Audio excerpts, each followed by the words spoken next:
Kalau kalian buka LinkedIn, kan banyak aja tuh ya job-job yang berseliweran, bahkan untuk posisi accounting sekalipun. Tapi pertanyaannya, kenapa ya?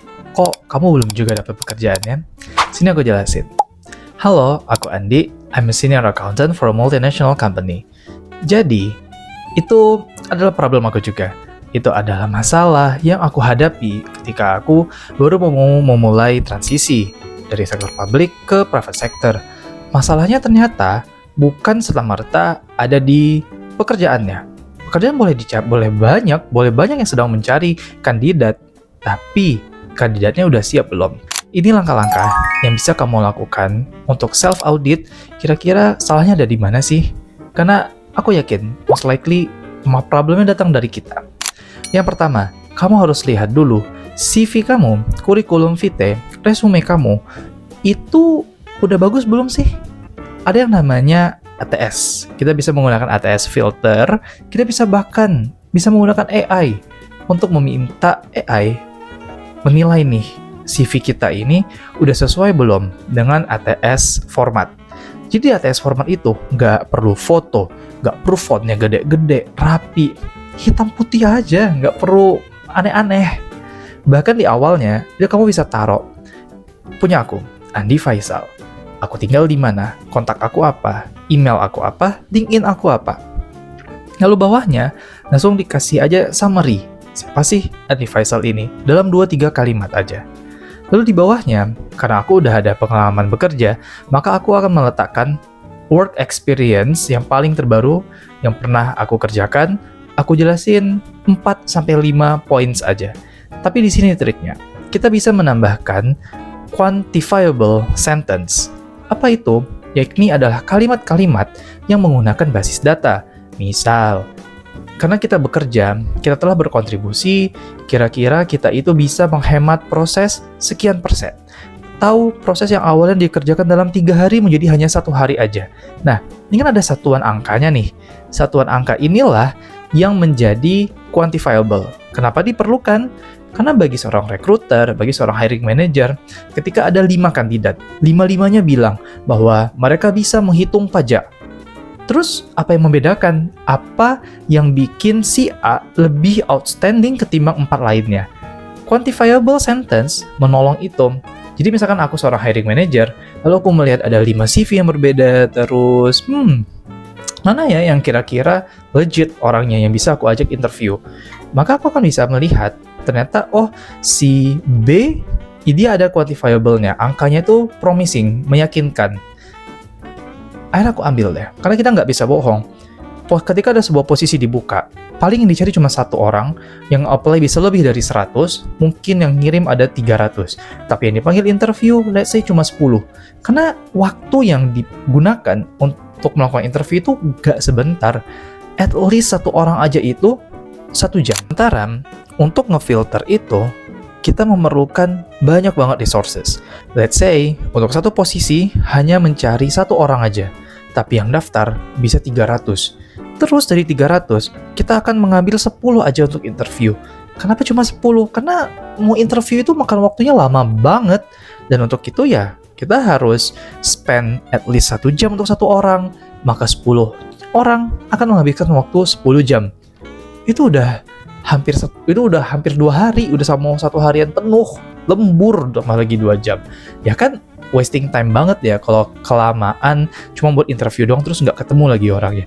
Untuk itu, biar kamu kesaring, bisa pakai tips quantifiable sentence ini. Lalu di bawahnya taruh education dan skills yang terkait dengan job postingnya.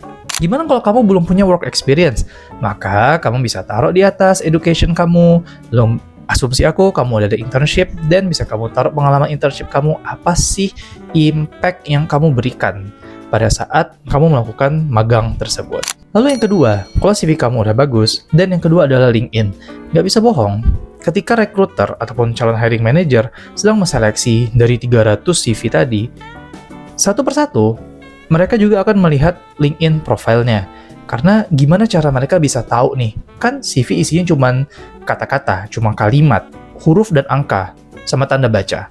Tapi gimana dia bisa melihat karakter kamu, personality kamu? LinkedIn adalah jawabannya. Jadi bahkan sebelum sampai ke meja interview, itu udah banyak proses yang dilakukan. CV difilter menggunakan sistem, lalu lanjut ke LinkedIn. Kira-kira kamu aktif nggak sih di LinkedIn? Makanya kalau pasif, itu rugi banget. Pertanyaannya, gimana aktif di LinkedIn? Salah satu tips terbaik untuk aktif di LinkedIn adalah posting. Memuat tulisan. Jadi kita membuat sebuah tulisan nih yang berasal dari buah pikiran kita, lalu bisa kita hubungkan. Asumsi kamu masih kuliah atau kamu fresh grad, maka hubungkanlah dengan ABC costing, activity based costing, lalu bisa kamu share kira-kira apa pemahaman kamu mengenai ABC costing, kenapa ABC costing akan berpengaruh baik terhadap proses manufaktur, atau bahkan kamu tidak setuju dengan metode activity based costing ini. Mungkin ada metode costing lain yang bisa dilakukan oleh perusahaan manufaktur untuk lean manufacturing. Manufaktur juga banyak, manufaktur mobil, manufaktur farmasi, atau mau ngebuat F&B, food and beverages juga bisa.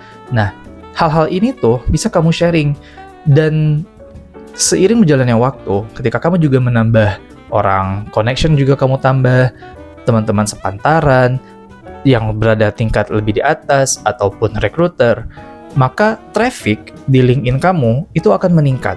Jika traffic meningkat, visibility meningkat. Visibility meningkat, potensi viral dalam artian yang bagus, viral juga meningkat.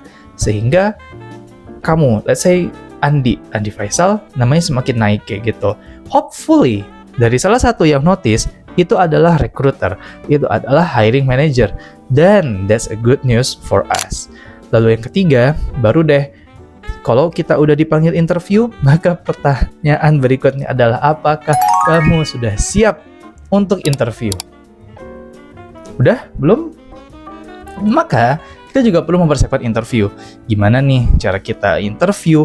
Bagaimana cara kita memperkenalkan diri?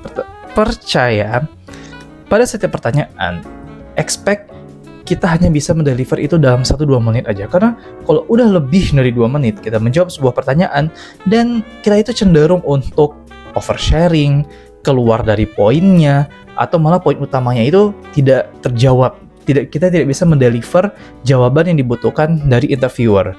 Misal ditanyain kayak, kamu kuliahnya 5 tahun, kenapa? Apa yang terjadi? Terus kamu ngejelasin panjang lebar. Sebenarnya nggak ada yang salah dengan kuliah 5 tahun jika bisa dijelaskan. Begitu pula dengan pertanyaan-pertanyaan lainnya. Jadi pertanyaan pamungkas dari aku adalah, apakah kamu udah siap untuk interviewnya? So to recap, yang pertama CV dengan ATS, diperkaya dengan quantifiable sentence. Yang kedua LinkedIn, udah rapi atau belum? Dan yang ketiga interview, udah siap atau belum? Dari 3 hal ini, mana sih yang masih jadi struggle buat kamu? Please share in the comments down below. So I will see you there. Thank you for coming in. I'm Andy from Andy Talks. See you in the next video.